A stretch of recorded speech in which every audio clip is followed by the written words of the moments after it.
Hola jóvenes, soy el encargado del curso de filosofía y en esta semana número 12 tenemos un tema bastante importante, el tema de la gnoseología. Si uno se pone a revisar los exámenes de admisión, va a ver que hay muchas preguntas sobre este tema, así que por favor, muy atentos y como ya es costumbre, les recomiendo ver primero el video de teoría para que se puedan seguirme de una manera más idónea en este video de práctica donde nos vamos a dedicar exclusivamente a resolver las preguntas de su boletín.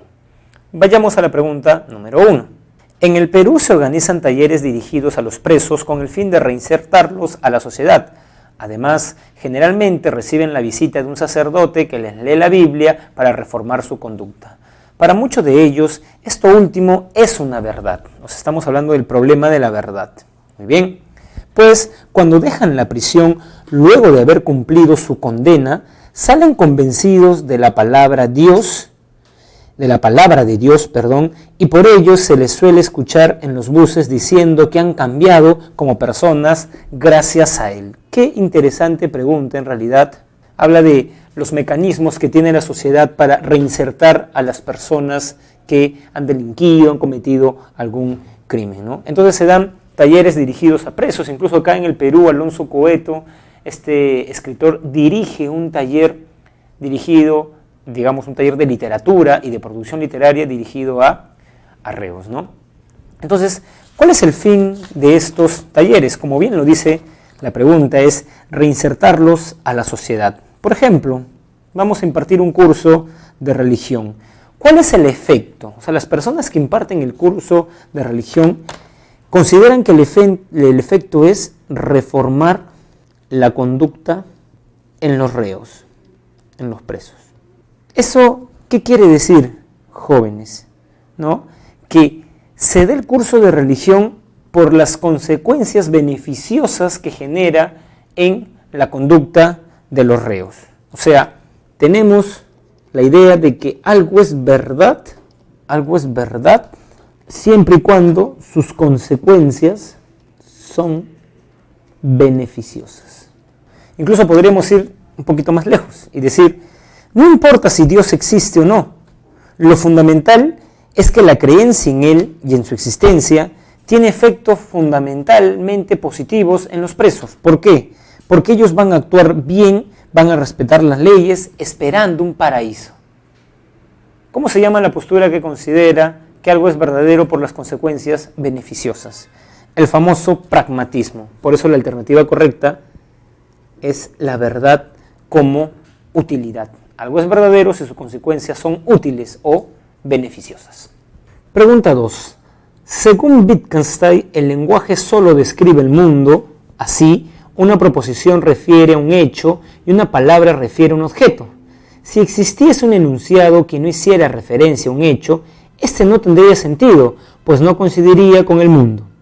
Se deduce que la concepción del lenguaje de Wittgenstein guarda relación con la teoría que considera la verdad como... repasemos rápidamente, esto lo hemos visto en la semana número 9. Para Wittgenstein hay un, isomorfismo entre lenguaje y mundo, porque comparten una misma forma lógica. El lenguaje, dice Wittgenstein, está compuesto de proposiciones. Las proposiciones están compuestas de nombres.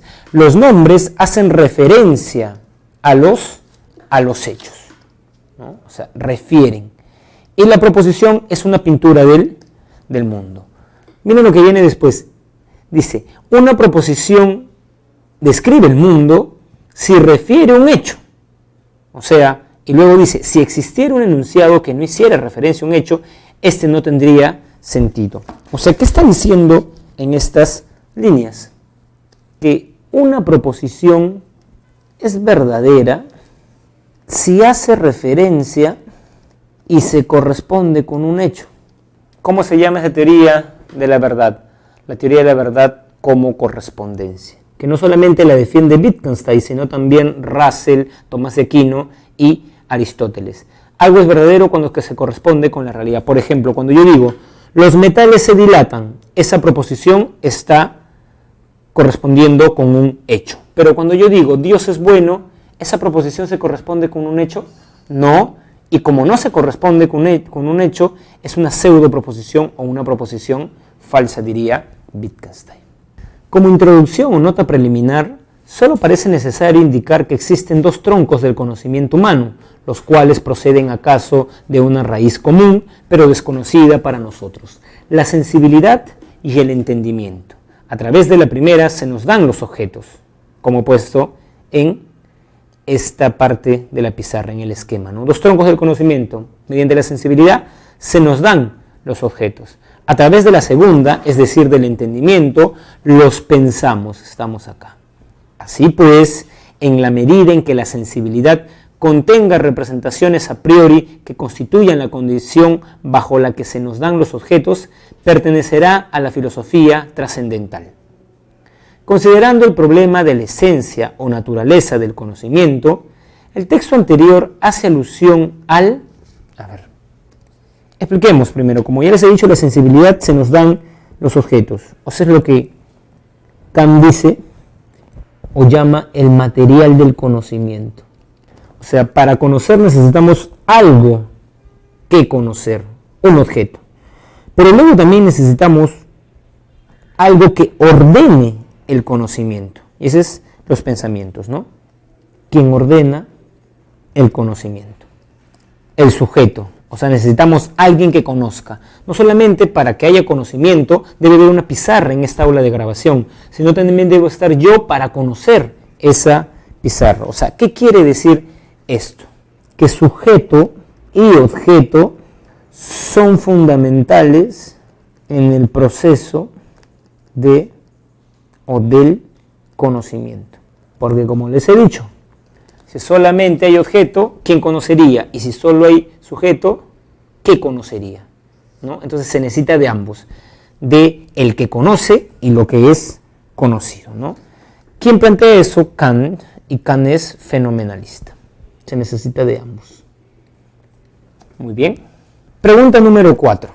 De suerte que habiéndolo pensado bien y habiendo examinado cuidadosamente todo, hay que concluir por último y tener por constante que la proposición siguiente, yo soy, yo existo, es necesariamente verdadera mientras la estoy pronunciando o concibiendo en mi espíritu. Pero yo, que estoy cierto de que soy, no conozco aún con bastante claridad quién soy, de suerte que en adelante debo tener mucho cuidado de no confundir por imprudencia alguna otra cosa conmigo y de no equivocarme en este conocimiento que sostengo es más cierto y evidente que todos los que he tenido anteriormente. ¿No? Está hablando primero de cierta verdad, ¿no? Y después está hablando de que la verdad tiene que ver con lo claro y evidente, y también con lo cierto. A ver, para Descartes, jóvenes, o el criterio de Descartes, su método de Descartes, es la duda metódica, aunque en su separata en la semana 7 dice el criterio de certidumbre, es decir, examinar cuidadosamente todo lo que hemos aprendido. ¿Cuál es la primera certeza a la que arriba Descartes después de poner en práctica la duda metódica o el criterio de certidumbre? La famosa frase yo soy, la primera frase yo soy, yo existo. Pienso, por lo tanto, existo, ¿no? Muy bien. Ahora, ¿por qué este es un conocimiento? Vayamos a lo que he señalado de rojo. Porque es claro y distinto. ¿Y por qué es claro y distinto? Porque tiene que ver con la certeza. Porque es indudable. Ahora, ¿cómo accedo a esa primera certeza clara y distinta? Accedo a ella por la razón. Por eso no es casualidad que Descartes sea racionalista. De ahí sale la clave. Ahora, uno de ustedes bien podría preguntar, profesor, ¿y por qué para Descartes los sentidos no son la fuente del conocimiento? Porque para Descartes los sentidos nos engañan, ¿no? Y Descartes pone varios ejemplos de ilusiones ópticas. No sé si han visto esas fotos donde personas aparentemente están cargando el sol. Es una ilusión óptica. El sol no es tan pequeño. Se nos presenta pequeño a los sentidos. Entonces Descartes diría que el tribunal de los sentidos va a ser la razón. Eso es lo que nos va a proporcionar conocimiento claro y distinto. Y por eso la clave es la alternativa A. Pregunta 5. Eduardo no cree en la posibilidad de conocer algún día el origen del universo. Tampoco cree que se pueda saber qué día será su fin. Además, o asimismo, considera que nadie sabe a dónde se dirige la humanidad en su conjunto. Finalmente, ya que es imposible encontrar respuestas sólidas a estas preguntas, o sea, frente a este escenario, ¿qué propone Eduardo? A ver, ya que es imposible encontrar respuestas sólidas a estas preguntas, acá dice que la respuesta sostiene que es infructífero plantear este tipo de interrogantes. A ver, si el hombre no puede conocer muchas cosas, jóvenes, entonces, ¿qué es infructífero para, ¿no?, plantear preguntas sobre estos temas?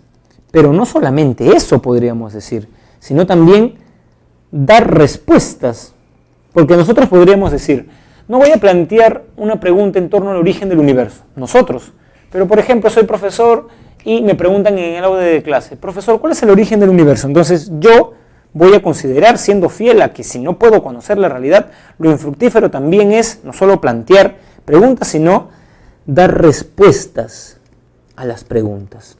Lo más sensato va a ser practicar la epogé. ¿Qué corriente recomienda la epogé?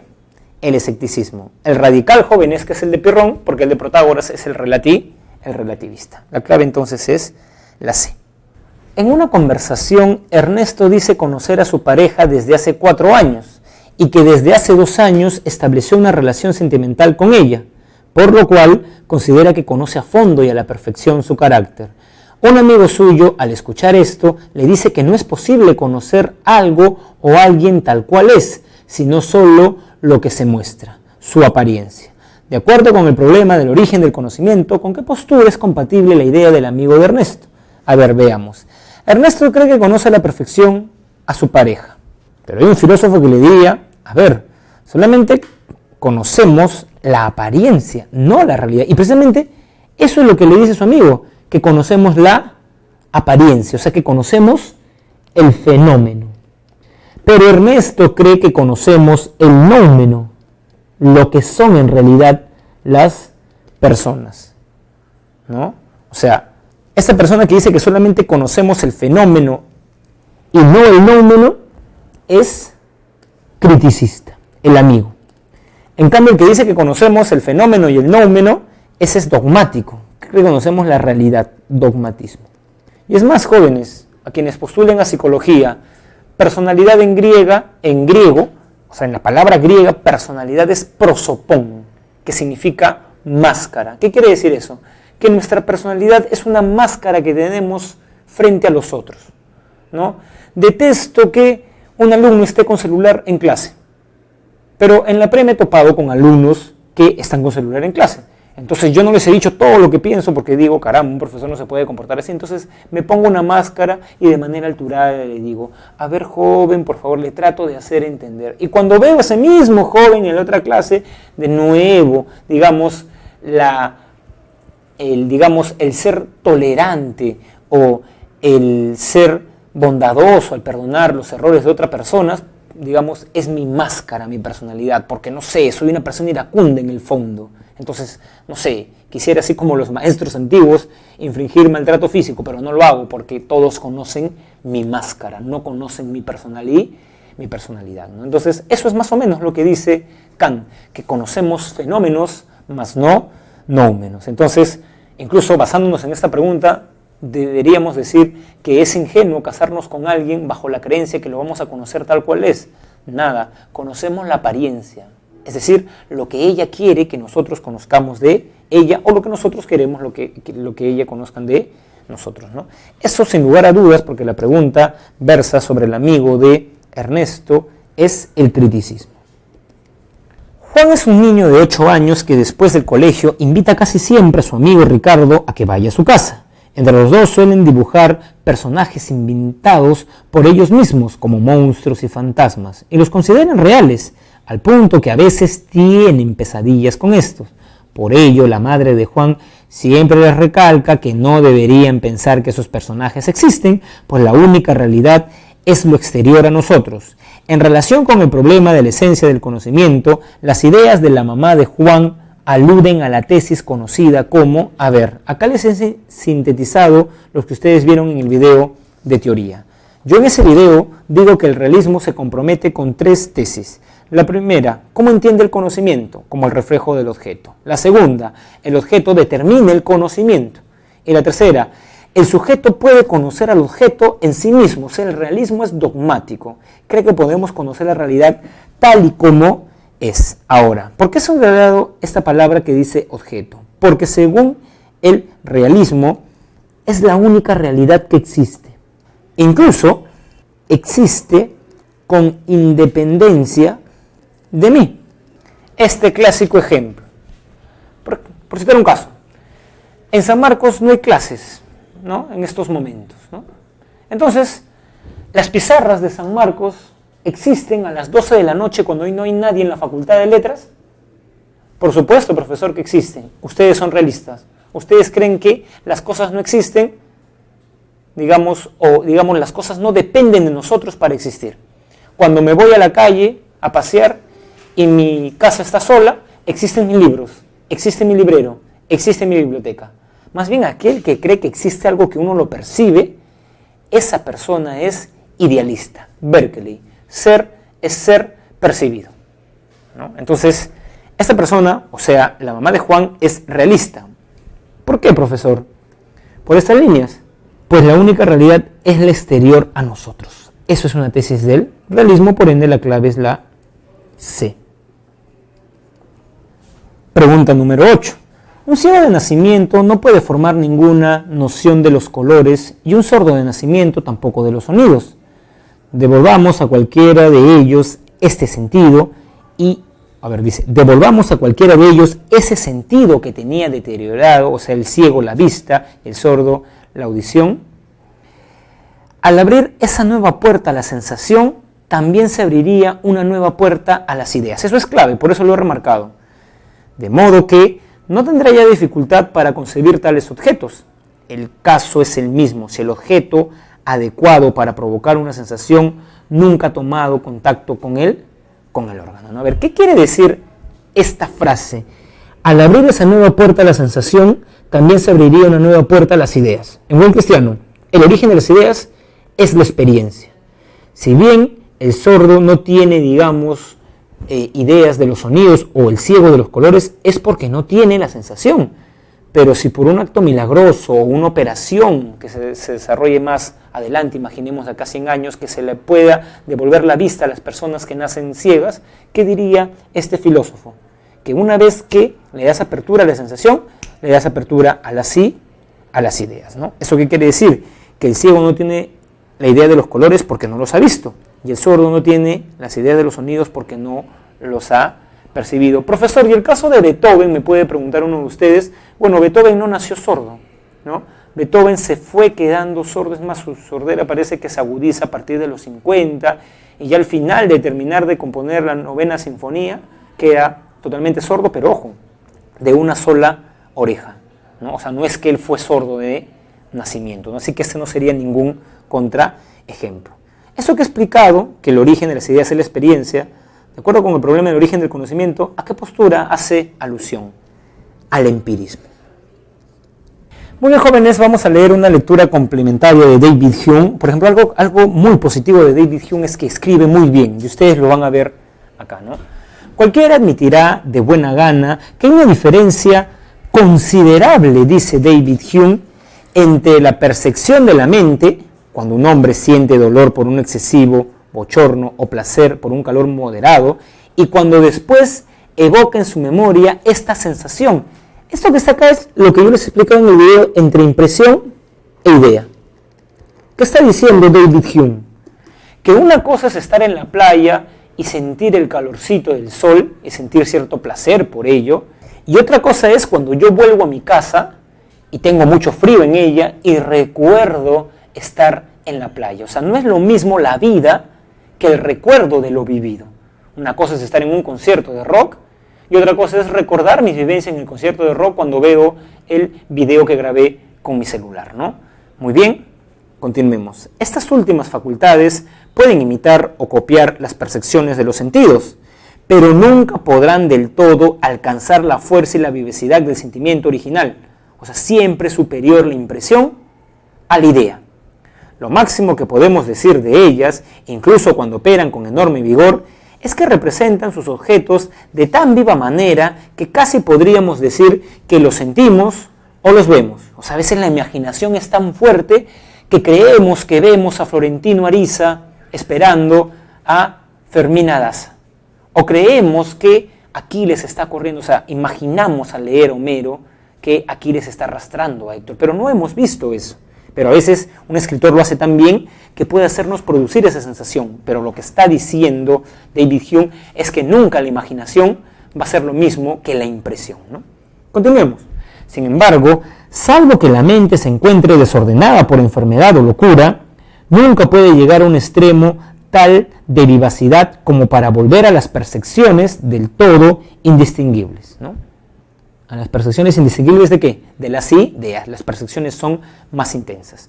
Ni todos los colores de la poesía, ni siquiera los más escépticos, serían capaces de pintar los objetos naturales de modo que la descripción fuera tomada por un paisaje real. Estas líneas me parecen geniales porque lo que está diciendo David Hume es: ni el pintor más genial, ni Monet con el impresionismo, te puede hacer sentir la misma sensación que ver un atardecer. O sea, la pintura no se va a igualar a la vida. Por más que leas a García Márquez en El amor de los tiempos del cólera, ni un premio Nobel te va a hacer sentir lo maravilloso que es estar enamorado. Una cosa es estar enamorado, vivir el amor, y otra cosa es leer libros sobre amor. ¿Qué es superior? La experiencia del amor más que los libros sobre amor. Me parece que es una idea muy lúcida porque es una crítica a la cultura libresca, a ese hombre que para leyendo libros y cree que puede conocer todo por los libros. No, lo que está diciendo David Hume acá es que siempre la vida es superior a los libros, ¿no? Muy bien, hace el pensamiento más henchido de vida resulta inferior a la más tenue sensación. Vida sobre, digamos, libros o ideas, ¿no? Podemos observar que una distinción semejante se encuentra en todas las percepciones de la mente. Considerando la lectura anterior, podemos afirmar que Hume sostiene que las ideas no pueden ser posteriores a la experiencia, son posteriores a la experiencia. ¿Cree que las ideas de nuestra mente son producto de las impresiones? En efecto. ¿Y qué ocurre con las ideas que no son productos de nuestras impresiones? Son absurdas. Ejemplo, sustancia, Dios y causalidad.